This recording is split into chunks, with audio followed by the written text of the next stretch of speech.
It's your fault that our family lineage will come to an end. After being married for 11 years, my husband and I were unable to have children. My mother-in-law berated me daily because of this, and I couldn't bear it any longer. I made the decision to divorce and leave this house. However, parting with my beloved husband, who had always protected me, was incredibly painful. With tears in his eyes, he signed the divorce papers, apologizing for not being able to protect me. But a few days later, as I packed my belongings, I discovered a hidden diary tucked away on the bookshelf. What's this? I was utterly shocked by the contents of the first page. In that moment, everything I had believed in came crashing down, and my love for him vanished. I got married to my husband Michael when I was 22 years old. He was 5 years older than me and worked as an employee at a company that our business dealt with.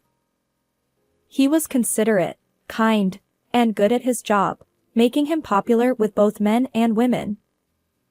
We started dating after he fell in love with me at first sight, and we got married amidst envy from those around us. Because we were still young, we agreed to enjoy our life as a couple for a while. My beloved husband, who always respected me, was gentle and reliable, and we had a trusting relationship. However, our peaceful married life started to become uncertain around the 5th year. The reason was that we were unable to have children. Although we intentionally avoided pregnancy for the first few years of our marriage, there were still no signs of success when we began actively trying to conceive. My husband was promoted to department manager, and during that time, he had increased overtime, weekend work, and business trips. Let's leave it to nature, Olivia, he would say, trying to comfort my anxious feelings despite his busy schedule. However, the real issue lay elsewhere. My mother-in-law, who lived nearby, initially made jokes about our close relationship, but gradually, her tone changed. She became more openly critical, convinced that the cause of our infertility was me. Go get tested at the hospital. You do understand that if you can't have children, right? Despite my protests, my mother-in-law was determined to drive us apart. Thankfully, my husband stood up for me. Mom, enough already. Olivia and I are okay even if we can't have children. At that moment, he shielded me, and reluctantly, my mother-in-law backed down. 6 more years passed, and I turned 33. Our life remained just the two of us as a married couple, and our mindset of leaving things to nature persisted. We hadn't actively pursued treatments. However, my mother-in-law's snide remarks grew worse year by year. While having my husband as an ally was some consolation, my heart was breaking from not being understood. I'll keep an eye on my mom. Let's continue to cherish our life together. Yes, I hope she'll eventually understand. But it was a faint hope. My mother-in-law started coming to our house when my husband was away, as if timing it deliberately. Our family lineage will end because of you. Separate from my son already. Unable to turn her away, I let her in, and she would unload her grievances and leave, leaving me frustrated. This had been going on for years, making it even harder. Your mom visited again today. I'm at my wit's end. I confided in my husband, who apologized. I'll talk to her sternly again tomorrow. But repeating this pattern of sharing my pain and having him reprimand his mother didn't seem to make her understand. Perhaps divorce would bring relief. Gradually, I began to wish to escape from my mother-in-law's influence. When my husband received the transfer order, it was precisely during one of those moments. His new assignment was in a southern location far from my in-laws' home. That's fine. I don't think I can quit my job immediately, but I'll join you a little later. I saw this as an opportunity to escape my mother-in-law's attacks. With determination, I decided to leave my job and head to this new place with him. However, my husband surprised me. Actually, I'm planning to go alone. What? Why? Can't I come with you? I hadn't doubted that we would go together. No, it's not like that. He explained. His transfer was for management guidance at a subsidiary, and he was considered excellent. His superiors expected him to return within a year. The duration might even be shortened to a few months, so quitting my job would be a waste. So you're saying I should stay here alone? Can't you decline the transfer? That's impossible. My promotion is at stake. Please understand. But I don't have confidence. While his career was important, I couldn't bear living near my mother-in-law any longer. I'll talk to my mom properly. My husband assured me. But I knew it wouldn't change anything. Despite the generational gap, she had never understood anything. Do you want us to separate? I finally blurted out. What? Are you talking about divorce? I'm sorry for always relying on you. Maybe the infertility issue is my fault. During the time when my mother-in-law pressured me to undergo tests, I felt guilty and secretly visited the hospital without my husband's knowledge.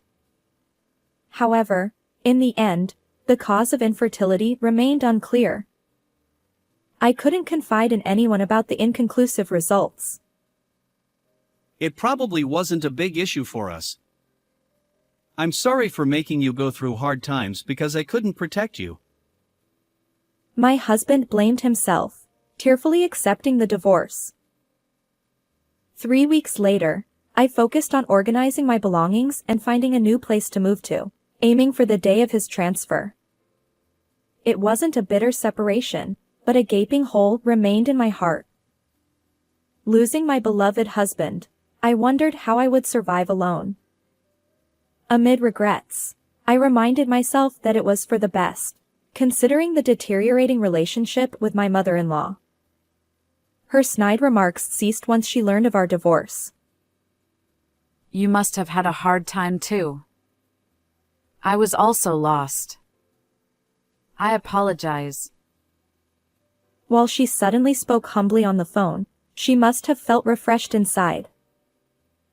As I was packing my belongings, having found a nice place for my move, I noticed a hardcover notebook tucked away behind other books on the bookshelf. It was positioned as if someone had intentionally hidden it. Curious, I opened it and saw dates written inside. It appeared to be a diary. The handwriting was unmistakably my husband's. I had no idea he kept such a thing. But as I read the first page of that diary, my heart raced. A photograph of 3 people was inserted there, and the shocking contents revealed a truth I couldn't fathom. No way, him! I trusted my beloved husband implicitly, which made the revelation all the more devastating. In that moment, my love for him vanished. If I hadn't found that diary, I would have remained blissfully ignorant. But now, fueled by intense anger, I decided to confront my husband before my move. I needed to mete out justice. And then it hit me, the sudden change in my mother-in-law's behavior. She must have learned about this from him. Yes, it all made sense. I recalled the day after I'd informed her of our divorce. I see. What I witnessed makes sense now. The events in my head took on a new meaning. From that moment on, I eagerly awaited the day when I could take action. Preparing to leave, I knew my husband had been considerate, working fewer overtime hours since we decided to divorce. When he messaged me about another late night at work, I suppressed my anger and tension, responding in my usual tone. Understood. Take care. The time had come to unveil the truth. After finishing work promptly, I returned home and headed purposefully to the designated location, clutching the familiar diary. 30 minutes later, I arrived at apartment 206 in the neighboring town. Laughter spilled out from the room, creating an unmistakable atmosphere of family togetherness. With trembling hands, I rang the doorbell. When my husband opened the door, his smile froze upon seeing me. His dumbfounded expression steadied my resolve. "You all seem to be having a great time. Mind if I join?" I stepped inside without waiting for an invitation. There, in the company of my mother-in-law, a young woman, and a child. Why are you here? My mother-in-law's eyes widened in surprise when she noticed me. "Actually, it's great that you're here." The young woman and child standing there were undoubtedly the same people captured in the photograph my husband had tucked into his diary. The photo depicted him, the beautiful woman, and the adorable boy, their faces pressed together in a family-like embrace. The woman in the room seemed bewildered by my unexpected visit. Why do you know about this place? Did you investigate? My husband, now fully aware, grimaced and retreated back into the apartment. His expression was stern, and it was the first time he'd addressed me so coldly as "you." Getting defensive is unbecoming. Besides, I didn't even investigate. Unfazed, I recounted the events from the day after I'd announced the divorce. On that day, I happened to visit a large supermarket near this apartment. I was there to buy a specific bread that a colleague had recommended. It was only available at this store. Although I intended it as a change of pace, I unexpectedly spotted my mother-in-law there. Reflexively, I hid, but my eyes followed her movements involuntarily. She was buying children's snacks, character-themed breads and sweets, in the kids section. It struck me as odd. I completed my own purchase and continued to tail her. Is she buying souvenirs for someone? But does she know someone with kids? Wait, what am I doing? It's none of my business where my mother-in-law goes. After a while, feeling foolish, I decided to turn back. That's when I saw her entering this very apartment building. Although I couldn't hear their conversation, she seemed delighted as she was invited into one of the units. She knows someone around here. At the time, it didn't strike me as anything out of the ordinary. Why are you following me? Ugh, I can't stand it.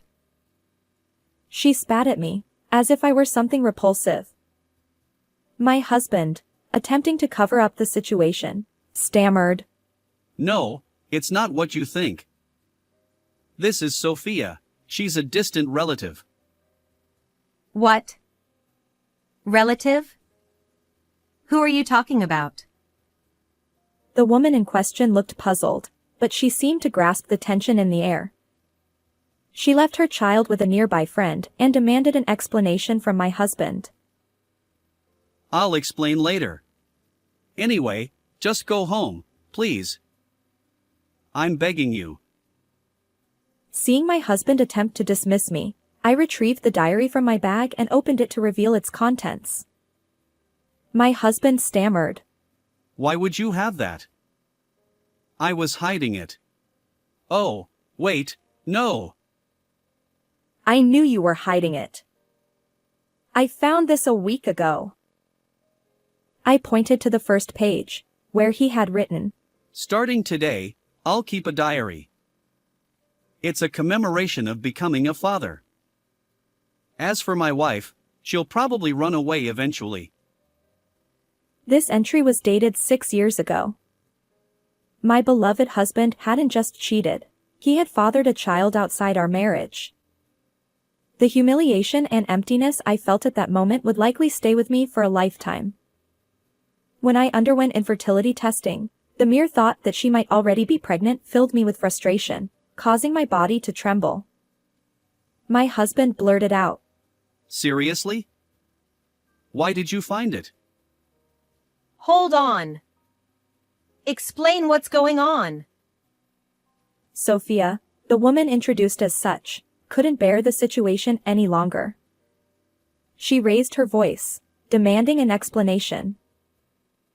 Sophia, let me clarify. He and I have been married for 11 years.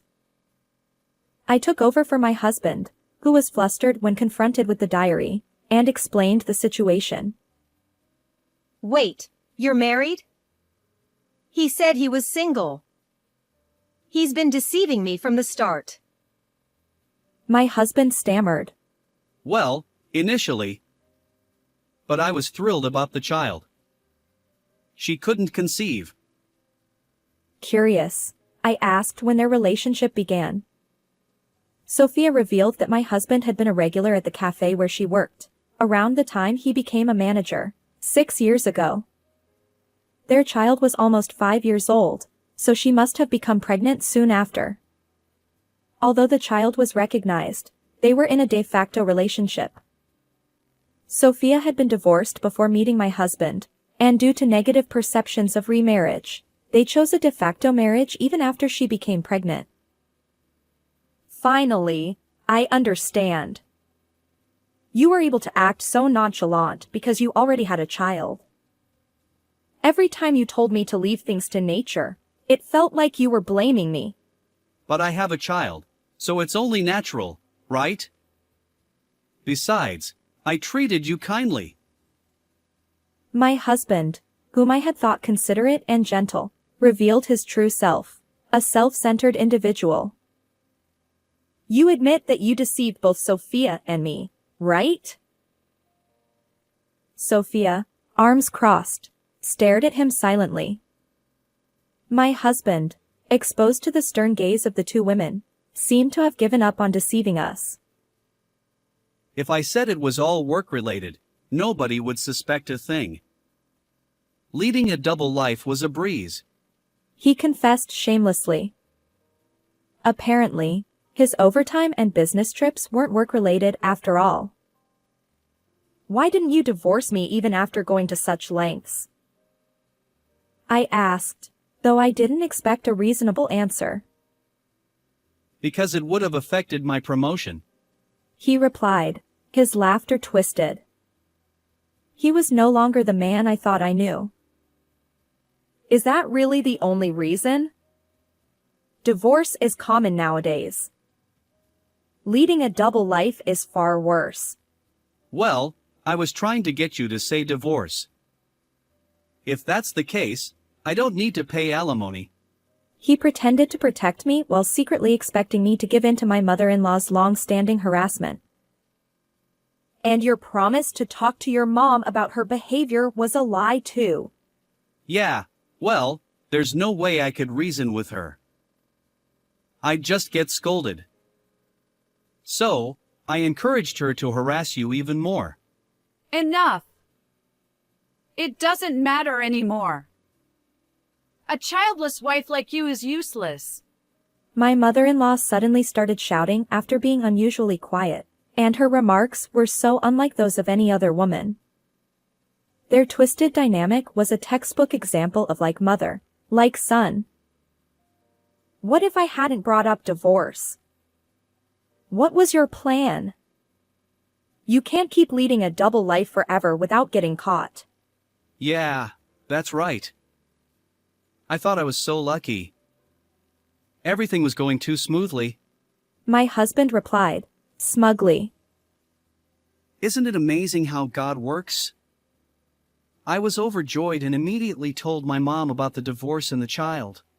My mother-in-law, thrilled to learn about her grandchild, wasted no time and insisted on meeting the child. It turned out that the day I witnessed her visit was the first time she met the child, and my husband was there too. Anyway, it's over between us. I'm marrying Sophia. My husband declared, looking directly at me. Sophia, arms crossed, glared at him with an intensity that could melt steel. Sophia interjected. What?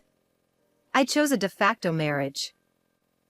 I won't marry now, and I'll raise my son alone. Of course, that made sense. How could he suddenly propose marriage in this situation? My mother-in-law erupted. What's going on? I won't allow this nonsense. I've acknowledged the child. I'm the father. My husband shouted back. The two of them continued to argue hysterically. It's your fault you couldn't have children. If only you'd left sooner, I could have held my grandchild earlier. And now you're barging in here like a plague. Exactly. Everything was about to work out perfectly. And it's your fault. In the end, they both blamed me. You brought this upon yourself. Maybe take a moment to reflect on your own actions. We'll be dealing with lawyers from now on, so be prepared. What? You were the one who brought up divorce. I won't pay any alimony. His face twisted into an ugly expression. This man was no longer the person I thought I knew. There is the diary, and I've documented everything. The numerous harassments from your mom over the years. So what? I'll argue that infertility is the reason for our divorce. Exactly. Are you trying to threaten us? In this situation, I felt like sighing because the parent-child relationship seemed utterly hopeless. Even Sophia seemed unwilling to speak. I've recorded every conversation since I arrived here. It's malicious enough to be a valid reason for divorce, I declared, thrusting my phone toward them. They both winced. My husband stammered. Wait, I was out of my mind today. Let's talk properly again, okay? I was just trying to get my son to see reason. It wasn't my true intention. Finally facing reality, they scrambled to save face, but it was futile. Enough is enough. I don't care about your excuses anymore. We probably won't see each other again. The two of them finally broke down in tears, cursing each other. I greeted Sophia and left the apartment, ignoring my husband and mother-in-law. Afterward, I reported the divorce to my workplace. Rumors of his double life quickly spread to my husband's company. His promotion was cancelled, and he lost his new assignment. He was no longer a manager. My mother-in-law's relentless harassment became public knowledge in the neighborhood. She retreated to her home, living a lonely pensioner's life. My husband, who became penniless after the property division and alimony of $20,000 to me, and after being left by Sophia, with alimony of $7,000 to her and child support payments, eventually quit the company that had become uncomfortable for him. He is now out of touch, not even telling his mother his whereabouts. 3 years after the divorce, I remarried at 36. Now, 6 months pregnant, I cherish this newfound peace. I'm walking forward, determined to create the happiest days ahead. How did you find this story? Don't forget to subscribe to the channel. Until next time in the next video.